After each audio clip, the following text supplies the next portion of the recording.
आइए हम प्रार्थना। स्वर्गीय प्रेमी पिता यीशु के नाम से हम आपके सम्मुख आते हैं। फिर एक बार हम सब मिलकर आपको दंडवत करते, आपका प्रणाम करते हैं कि आज का ये दिन आपने दिया है प्रभु जी। फिर एक बार इस दिन के लिए हम यहाँ पर बैठे हैं। सुनने वाले, देखने वाले हर एक को आशीषित करना प्रभु। आज का ये समय सिर्फ और सिर्फ आपकी महिमा के लिए हो, और आपके वचन के द्वारा जो भी हर एक को शिक्षा मिलेगी वो आपके महिमा के लिए हो। आज का प्रचार सिर्फ और सिर्फ आपकी महिमा के लिए हो प्रभु जी। हर एक को सहायता करना, वो सीखे, समझे और अपने अंदर आपके वचन को ग्रहण करे, और वो फलवंत हो जाए। वो बीज जो बोया जाएगा उसके 30 गुना, 60 गुना और 100 गुना फल है प्रभु जी। आपने ऐसा अनुग्रह किया, धन्यवाद देते हैं। यीशु के नाम में ये प्रार्थना की और आपने सुन ली। खुदा पाक प्रभु को धन्यवाद हो कि आज के दिन हम प्रभु की उपस्थिति में हैं। आइए हम देखते हैं कि एक विश्वासी अपने दर्शन को कैसे खो रहे हैं। हाउ बिलीवर्स में लूज देयर साइट, अपनी दर्शन, अपनी दृष्टि कैसे खो रहे हैं। प्रकाशित वाक्य की किताब 3 अध्याय का 14 से 22 वचन में अगर हम देखते हैं कि ये लाउदिकिया को संदेश है, और लाउदिकिया को जो संदेश है उसके अंदर हम अगर झांक कर देखते हैं तो हमें पता चलता है कि उस वचन को, लाउदिकिया की कलीसिया के दूत को यह लिख, जो आमीन और विश्वास योग्य और सच्चा गवाह है और परमेश्वर की सृष्टि का मूल कारण है, वह यह कहता है, मैं तेरे कामों को जानता हूं कि तू ना तो ठंडा है ना गर्म। भला होता कि तू ठंडा या गर्म होता, इसलिए कि तू गुनगुना है, और न ठंडा है और न गर्म। मैं तुझे अपने मुंह में से उगलने पर हूं। तू कहता है कि मैं धनी हूं और धनवान हो गया हूं, और मुझे किसी वस्तु की घटी नहीं, और यह नहीं जानता कि तू अभागा और तुच्छ और कंगाल और आंधा और नंगा है। इसलिए मैं तुझे सम्मति देता हूं कि आग में ताया हुआ सोना मुझसे ले कि तू धनी हो जाए, और श्वेत वस्त्र ले कि पहनकर तुझे अपने नंगेपन की लज्जा न हो, और अपनी आंखों में लगाने के लिए सुरमा ले कि तू देखने लगे। मैं जिन जिन से प्रेम करता हूं उन सबको उलाहना और ताड़ना देता हूं, इसलिए सरगर्म हो और मन फिरा। देख, मैं द्वार पर खड़ा हुआ खटखटाता हूं। यदि कोई मेरा शब्द सुनकर द्वार खोलेगा तो मैं उसके पास भीतर आकर उसके साथ भोजन करूंगा, और वह मेरे साथ। जो जय पाए मैं उसे अपने साथ अपने सिंहासन पर बैठाऊंगा, जैसे मैं भी जय पाकर अपने पिता के साथ उसके सिंहासन पर बैठ गया। जिसके कान हो वह सुन ले कि आत्मा कलीसियाओं से क्या कहता है। और आज आखिरी वचन के पास ही जाकर देखते हैं कि आत्मा कलीसियाओं से क्या कहते हैं, विश्वासियों से क्या कहते हैं। कि विश्वासी अपने दर्शन को खो रहे हैं, और उस दर्शन को कैसे खो रहे हैं। सबसे पहली बात, when we take our eyes off Jesus, जब हम अपनी आंखें यीशु से फेर लेते हैं, जब हम अपनी आंखें यीशु से फेर लेते हैं तो समझ लेना हम अपने दर्शन को खोने जा रहे हैं। क्योंकि जब तक यीशु की ओर आंखें लगी रहती है हम अपने दर्शन की ओर चलते हैं।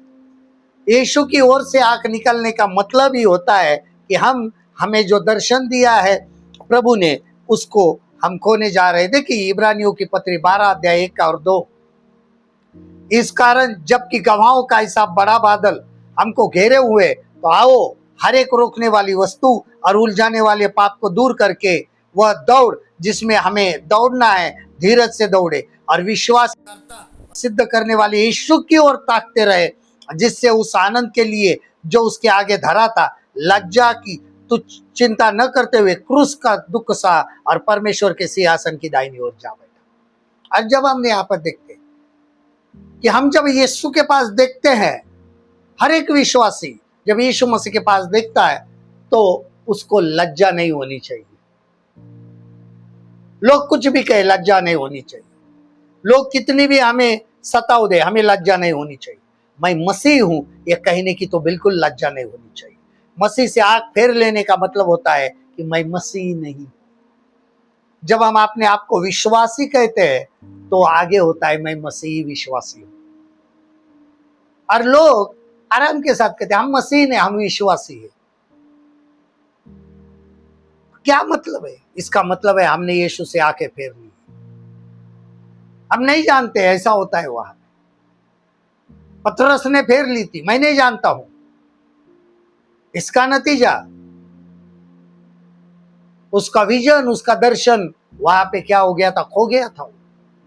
आज विश्वासी क्यों, जो भी प्रभु ने दर्शन दिया उसको क्यों खो रहे हैं? उसका नतीजा यही है कि अपनी आंखें जो यीशु मसीह पे है, उसको अपने आंखों को घुमा लिया है उसकी ओर से, और संसार की ओर रख दिया। संसार क्या कहेंगे, संसार के लोग क्या कहेंगे, फिर संसार की लालसाओं की तरफ नजर जा रही है कि जब प्रभु ने आशीषित किया है तो हमें संसार की बातों के लिए आशीषित नहीं किया है।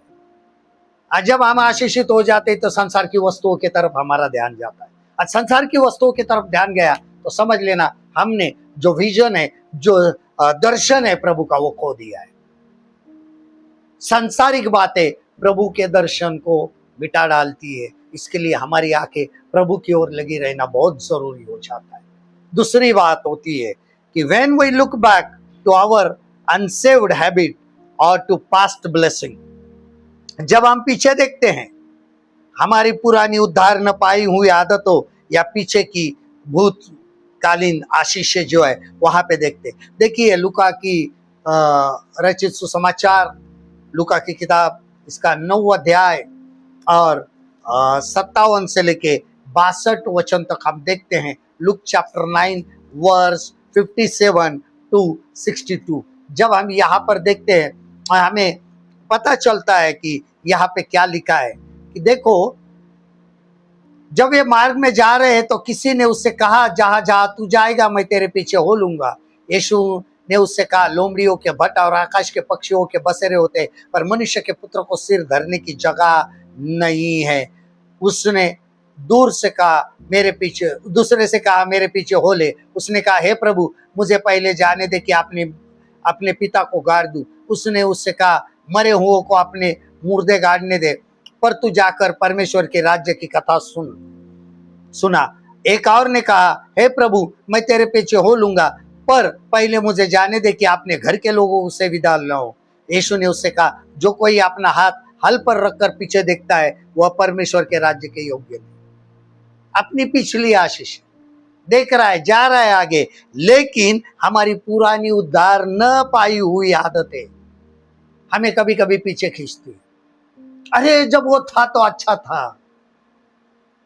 जब से पहले उसने कहा कि मैंने घर बार छोड़ा, मेरा घर कितना बड़ा था, मेरे माँ बाप के पास बहुत बड़ा घर था, अब मैं प्रभु के पीछे चलने लगा हूं तो मुझे रहने के लिए घर नहीं। इसके लिए यीशु मसीह ने कहा लोमड़ियों के भट्ट है लेकिन मनुष्य के पुत्र को सर धरने के लिए जगह नहीं। हमें अपेक्षा नहीं करनी चाहिए कि हमें वो बंगला मिलेगा, महल मिलेगा इस पृथ्वी में। जब हम अपेक्षा करते तो हमारे दर्शन को खो देते। आजकल के जो लोग हैं प्रभु में तो आ गए हैं, आशीष के पीछे दौड़ने लगे, आशीष पाने लगे और धीरे धीरे अपनी दर्शन को खो गए। क्यों आज विश्वासी पीछे लगे? एक मैकेनिकली, एक अपना जो भी चलो हमारा रूटीन है वो जीवन मसीह जी रहे। आशीषित कर दिया ना पिछली आशीष। प्रभु ने जो पहले घर था उससे भी बड़ा घर मुझे दिया, फिर हम घर को ही लेके बैठते, फिर हम घर के अंदर ही बैठते। आज विश्वासी क्यों हो रहे हैं? डल हो चुके हैं, सुस्त हो चुके हैं। क्यों? क्योंकि वो अपनी पीछे देखते, अपनी पिछली जिंदगी में, और वही पिछली जिंदगी शुरू हो जाती है जब आशीष मिलती है। हमें भले आशीष की ओर देखते कि प्रभु ने दिया, हम विश्वासी है, लेकिन हम पीछे देखने वाले लोग हो चुके हैं। इसके लिए आगे का दर्शन हमें पता नहीं होता है। अब्राहम को कहा था मैं दिखाऊंगा उस देश में चला जा, सब कुछ अपना छोड़ दे, लेकिन उसने कुछ देखा ही नहीं था, फिर भी निकला था। वो दर्शन की ओर निकला था। हमें बहुत जल्दी सब कुछ मिल जाता है तो अपना दर्शन जो है वो उसको खो देते हैं। बहुत जल्दी अपेक्षा मत करो कि परमेश्वर से कुछ मिलेगा। परमेश्वर के पास आए हैं तो वो जो दर्शन है हर एक विश्वासी को दिया, वो वहां पर ध्यान दो कि मुझे क्या करना है, प्रभु ने मेरे लिए क्या किया है, उसके पीछे मत देखो। कि मैं ऐसा था, मेरे लिए उस समय ऐसा था, जब मैं था वही ठीक था। कि कभी कभी जब मुसीबतें आती, अब्राहम ने पीछे मुड़कर नहीं देखा, यार मेरे पास क्या कमी थी तो मेरा सब कुछ गया, प्रभु ने अभी तक मुझे कुछ दिखाया ही नहीं। वो कभी नहीं कहा अब्राहम ने जो छोड़ दिया था वह कभी नहीं देखा। लेकिन हम क्यों देखते? जैसे हम देखते हैं पिछली जिंदगी की ओर, पिछले सारे कामों की ओर, हमारी आदत ही है। कभी कभी लोग बोलते हैं मेरी आदत जो पुरानी थी वही ठीक था। क्यों याद आ रही है आपको? वह क्यों याद आ रही है? जैसे याद आती है आप दर्शन खो चुके होते। माँ बाप को नहीं छोड़ सकते तो आप आगे नहीं जा सकते, उधर ही बैठे। माँ बाप को गाड़ने दे, हो गया, उसकी जिंदगी खत्म हो गई, तेरी जिंदगी शुरू हो गई। माँ बाप को नहीं संभालने का मतलब नहीं बोल रहा हूं मैं कि मत संभालो, ध्यान दो उनके पास, लेकिन आगे भी देखो। क्योंकि जब एक 80-85 साल के व्यक्ति को अगर आप सेवकाई में लेके चलोगे तो उसको तकलीफ होने वाली है। पैदल चलाओगे तो तकलीफ होने वाली, ना आप चल सकते हैं ना वो चल सकते। उनका घर संभालने का वक्त है, आपको आगे जाने का वक्त है। इसके लिए आगे चलो, विश्वास, उनकी सारी चीजें उनको मुहैया कराओ अपने माँ बाप को, लेकिन आगे चलो। और यही बहुत जरूरी हो जाता है कि हम पीछे देखते हैं। तो कलीसिया के अंदर बहुत सारे जब लोग आ जाते हैं, लेकिन कभी कभी क्या हो जाता है, कुछ सालों के बाद वो अपना पुराना जीवन में याद करने लगते हैं। क्यों याद आता ही क्यों है? क्योंकि वो शैतान दिलाता है कि आप आगे ना जाए। जो छोड़ दिया उसको क्या करना? अब्राहम कभी भी अपने देश नहीं गया, फिर से याद रखना, बिल्कुल नहीं गया, कभी नहीं गया। एक लौता एक लूत साथ में था, उसको भी अलग किया, फिर वह नया देश दिया। कुछ नहीं उसके साथ में रहा, और ना ही कभी अब्राहम ने याद किया उस देश को, ना ही कभी उसने कहा अब्राहम ने कि मैं सब छोड़ के आया। अपनी पुरानी आदतें उसने वही गाड़ दी थी, याद रखना।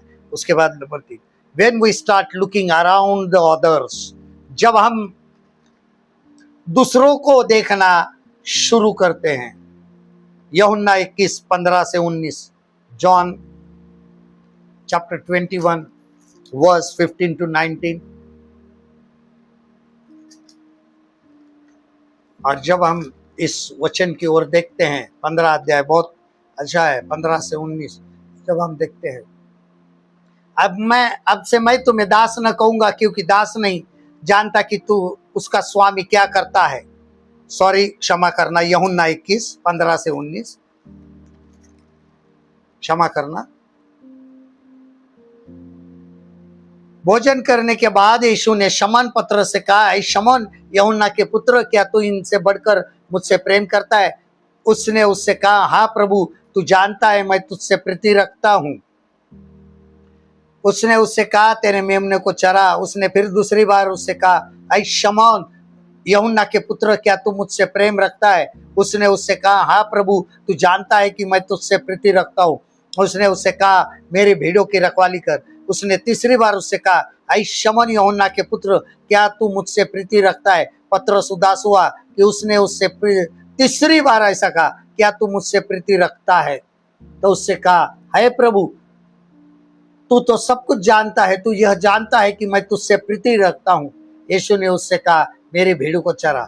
मैं तुझसे सच सच कहता हूँ, जब तू जवान था तो अपनी कमर बांधकर जहां चाहता था वहां फिरता था, परंतु जब तू बूढ़ा होगा तो अपने हाथ फैलाएगा और दूसरा तेरी कमर बांधकर जहां तू न चाहेगा वहां तुझे ले जाया जाएगा। उसने इन बातों से संकेत दिया कि पतरस कैसे मृत्यु से परमेश्वर की महिमा करेगा, और तब उसने उससे कहा, मेरे पीछे हो ले। जब हम आजू बाजू देखते हैं, जब हम दूसरों की ओर देखते हैं, don't worry about other business but follow Jesus. दूसरे के कामों के लिए चिंता मत करो, यीशु के पीछे चलते रहो। कि दूसरे आपको आप नहीं चाहते वहां लेके जाने की कोशिश करेंगे, जबरदस्ती। जो उसकी मृत्यु पतरस नहीं चाहता था, उस मृत्यु के विषय में बताया था कि तेरी मृत्यु कैसी होगी, जबरदस्ती। कि हम यहां वहां देखते हैं दूसरे क्या कर रहे हैं, क्या कर रहे हैं, क्या करना है। दूसरा कुरिन्थियों 10:12 क्या कहता है, देखिए 2 Corinthians chapter 10 verse 12, दूसरा कुरिन्थियों 10 अध्याय का 12 पद अगर हम देखते हैं यहां पर, क्योंकि हमें यह साहस नहीं कि हम अपने आपको उनमें से ऐसे कुछ के साथ गिने या उसने अपने को मिलाए जो अपनी प्रशंसा आप करते हैं और अपने आप को आपस में नाप तोल कर एक दूसरे से मिलान करके मूर्ख ठहरते। यहाँ पर ध्यान देना, दूसरों के साथ ना मिलना, ना उनको अपने साथ मिलाना, जो अपनी ही बड़ाई करते हैं, जो अपनी ही प्रशंसा करते हैं। इसके लिए पतरस को कहा दूसरों के पास मत देखना। कभी कभी हमें लगता है उनके पास जैसा सब कुछ है मेरे पास भी होना चाहिए, मत देखो। हम हमारे दर्शन को खो चुके होते, उनका दर्शन मत देखो, आपका जो दर्शन है उधर देखो। उनका दर्शन उनका है, वो जो संसार में रह रहे संसार में रहने, तुम देखो। और उनके साथ ना तो अपने अंदर मिला लो उनको, नहीं तो हमारा ध्यान उनके दर्शन की तरफ जाएगा। उनसे हाथ मत मिलाओ। हमें जब सब लोग मिलते हैं कभी कभी वो उनका दर्शन हमारे साथ शेयर करते हैं और कहते आओ हम एक साथ मिलकर ये दर्शन को पूरा करेंगे। वो उनका दर्शन है, उनको दिया है। हम उनके दर्शन को पूरा करते करते हमारा दर्शन भूल जाते और हम उनके दर्शन के पीछे लग रहे हैं। आजकल वही हो रहा है, हर एक विश्वासी दूसरे के दर्शन के पीछे लगा, उसके दर्शन को पूरा करना। और जो तुम्हारा दिया वो तो पूरा कर। कलीसिया में जो समस्या हो रही वही उसका कारण, उसका दर्शन उसका है, वो पूरा करे। तू तेरा दर्शन दे, तुझे जो टास्क दिया है उसको पूरा कर। दूसरों को मत देख, वो कर रहा है तो मैं भी करूं क्या। उसको क्या दिया है मतलब नहीं होता है। तो हमारा दर्शन नेचुरली, हमारा दर्शन के पास ध्यान नहीं जाता है, दुर्लक्षित हो जाता है।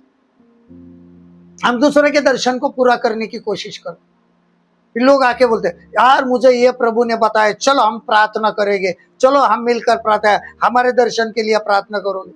तो अपने दर्शन के लिए कब प्रार्थना करोगे?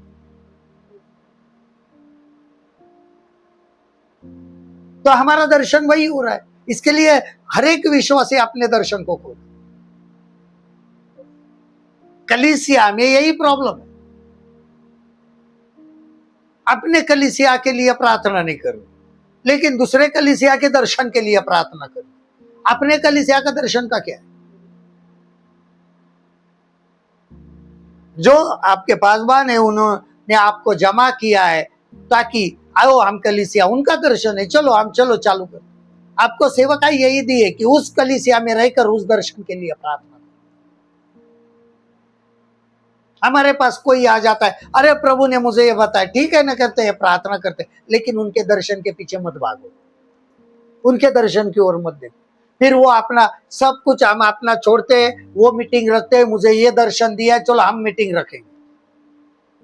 तो हम हमारा छोड़ के उनके मीटिंग के पीछे लग जाते, उनके दर्शन के पीछे लग जाते, नतीजा हम खाली हो जाते।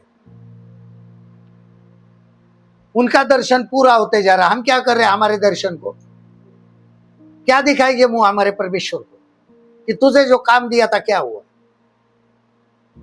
एक को 5 मोहरें दी, एक को 2 दी, एक को 1 दी, 2 3 5 वाले 3 वालों ने काम किया, एक वाले ने गाड़ के रखा, क्योंकि वो दूसरों के दर्शन के लिए काम कर रहा है, खुद का दर्शन गाड़ के रख दिया।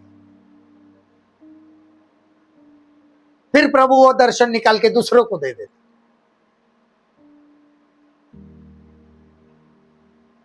संभल जाओ कलीसिया, विश्वासी संभल जाओ। पतरस को इसके लिए 3 बार पूछा, करेगा ना, ये मेरा काम है तो कर, प्रेम करता है तो कर, ये कर, ये कर, 3 बार का। आज हम दूसरे के दर्शन को आगे लेके जा रहे हैं, जो हमें दिया उसका क्या है? इसके लिए हम दर्शन खो चुके हैं। हर एक विश्वासी के अंदर कुछ ना कुछ अपने लिए होता है, कलीसिया के लिए होता है, कुछ ना कुछ करना होता है, इसके लिए आपको वहां रखा है। तो हम दूसरे के कलीसिया का दर्शन पूरा कर लो। अपने घर के बच्चों को छोड़कर अगर आप दूसरे के बच्चों को स्कूल जा भेजेंगे, उनकी फी भरोगे, आपके बच्चे का क्या करोगे? वो कब सीखेंगे? ध्यान देना इस बात के पास। हमारे जीवन में बहुत महत्वपूर्ण बात है, उनको अपने साथ मत मिलाओ, उनको उनका करने दो, उनकी भी जिम्मेदारी। वो घुटने टेके ना, आप आपके लिए घुटनों पर जाओ, नहीं तो वो जबरदस्ती आपको लेके जाएंगे। जब आप नहीं चाहते फिर भी आ जाओ हमारे दर्शन में। उनका दर्शन है, उनके पास, उनको बोलना भाई तुम्हारा दर्शन है, प्रार्थना करो, हम देखते क्या करें। वो तुम पूरा करो, वो तुम्हें दिया है टास्क, हमें नहीं दिया है। उसके बाद when we stop looking forward to the spiritual, eternal and heavenly, जब हम आगे देखना बंद कर देते आत्मिक, सार्वकालिक और स्वर्ग की ओर। दूसरा कुरिन्थियों 4 अध्याय 16 से 18, सेकंड कुरिन्थियों चैप्टर 4 वर्स 16 to 18। इसलिए हम नहीं छोड़ते, यद्यपि हमारा बाहरी मनुष्यत्व नष्ट होता है तो भी हमारा भीतरी मनुष्यत्व दिन प्रतिदिन नया होता जाता है, क्योंकि हमारा पल भर का हल्का सा क्लेश हमारे लिए बहुत सी महत्वपूर्ण और अनंत महिमा उत्पन्न करता है। और हम तो देखी हुई वस्तुओं को नहीं परंतु अनदेखी वस्तुओं को देखते रहते हैं, क्योंकि देखी हुई वस्तुएं थोड़ी ही दिन की है, परंतु अनदेखी वस्तुएं सदा बनी रहती है। अनदेखी वस्तुओं की ओर देखो, आत्मिक, सार्वकालिक और स्वर्ग की ओर, यहाँ की मत देखो। आगे देखना बंद कर देते हम। स्थायी, यहाँ की जो अस्थाई बातें हैं, अस्थाई, सार्वकालिक नहीं, जो स्वर्ग की नहीं है, जो आत्मिक नहीं है, जो शारीरिक है, मेटेलिक है, वहां पर ध्यान दे रहे। हम विश्वासी हो गए, प्रभु ने चलो हमें कितना आशीषित किया, बंगला दिया, गाड़ी दिया, ये दिया, वो दिया, है दिया, त्यों दिया। आगे कब देखोगे? आत्मिक कब देखोगे? आत्मिक जीवन के अंदर की जो हमारे अंदर वृद्धि होनी चाहिए उसको कब देखोगे? अनंत काल की बातों को कब देखोगे? स्वर्ग की बातों को कब देखोगे? क्योंकि वो देख नहीं पा रहे, क्योंकि वहां पर हम ध्यान नहीं दे रहे, वहां पे देखना हमने बंद किया है। कैसे बंद हो सकता? क्यों बंद कर रहे हैं?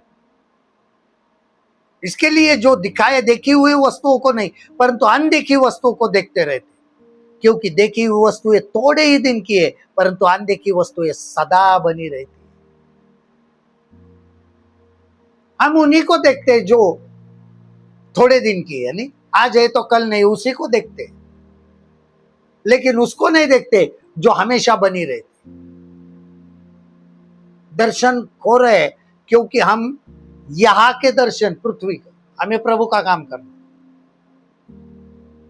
प्रभु यीशु मसीह ने भी जो टास्क दिया था ना उसको पूरा किया है। दर्शन को इधर उधर हिलाया नहीं, दर्शन को इधर उधर हिलाया नहीं, बिल्कुल नहीं, अपने टास्क पे चलो। इसके लिए ध्यान देना है हमें कि हम लोग देखना बंद ना करें। और आखिरी बात है कि when we stop looking outward for souls, जब हम बाहर आत्माओं को देखना बंद करते हैं। मत्ती 9 अध्याय 36 से 38, मैथ्यू चैप्टर 9 वर्स 36 to 38।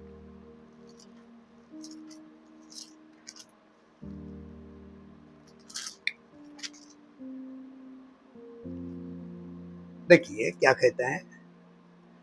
जब उसने भीड़ को देखा तो उसको लोगों पर तरस आया, क्योंकि वे उन भेड़ों के समान जिनको कोई रखवाला न हो व्याकुल और भटके हुए थे। तब उसने अपने चेलों से कहा, पके खेत तो बहुत है पर मजदूर थोड़े हैं, इसलिए खेत के स्वामी से विनती करो कि वह अपने खेत काटने के लिए मजदूर भेज दे। जब हम बाहरी आत्माओं को देखना बंद कर दें, हाय लोग, और प्रार्थना करो उनके लिए, उनको देखो। हमारा ध्यान आजकल नहीं जा रहा है जिनका नाश हो रहा है। यहाँ पर लिखा है कि 37 में भीड़ को देखा तो उसको लोगों पर क्या आया, तरस आया, क्योंकि उनको भेड़ों के समान जिनको कोई रखवाला ना हो ऐसे भटक रहे। विश्वासी है लेकिन उनको सही भेड़ रखवाला नहीं, भटक रहे इधर उधर इधर उधर, इसके पास उसके पास उसके पास, स्टेबल नहीं है। क्यों स्टेबल नहीं है? क्योंकि रखवाला ही नहीं। उनको ऐसे अधिकार में लाओ कि जो उनकी रखवाली कर सके। जो तो अपना रखवाला बन चुका है वो नहीं चलेगा। एक सही रखवाले के अधीनता में आना जरूरी होता है। इसके लिए आउटवर्ड जो बाहर के आत्मा है उनको देखना जरूरी है, उनको भी प्रभु के अंदर सम्मिलित करना है। यह दर्शन हमको खेत पक चुके, ये सब है, कटनी शुरू होनी चाहिए लेकिन नहीं हो रही। करो। आज का माहौल तो खराब है, हम जानते हैं नहीं हो सकता है, लेकिन प्रार्थना करते हैं कि प्रभु उन हृदयों को बदल। प्रभु का काम है, प्रभु हृदय बदलने वाला परमेश्वर। आइए हम यहाँ पर ध्यान दें कि हमें समझना चाहिए कि हम दर्शन क्यों खो रहे हैं। तो ये आज समझ लेना चाहिए, जो बातें हैं उसको छोड़ना बहुत जरूरी। आइए हम प्रभु धन्यवाद देते, आपकी महिमा करते, आपके नाम को ऊंचा उठाते हैं। फिर एक बार हम सब मिलकर आपको दंडवत करते, प्रणाम करते हैं। आज के इस बात को हर एक के जहन में फिट कर देना, बसा देना प्रभु, कि हम अपने दर्शन को ना खोए, आपकी ओर लगातार देखते रहे और जो भी दर्शन आपने हमें दिया है उसको पूरा करें, क्योंकि पूरा करवा के लेने वाले भी आप है। पवित्र आत्मा सहायता करना और हर एक दर्शन को नाश होने से बचाना। प्रभु जी आपने ऐसा अनुग्रह किया, धन्यवाद देते। आगे का समय आपके हाथ में समर्पित करते हैं। देखने वाले सुनने वाले को फिर एक बार आशीष मिले। यीशु के नाम से ये प्रार्थना की और आपने सुन ली खुदा का। आमीन।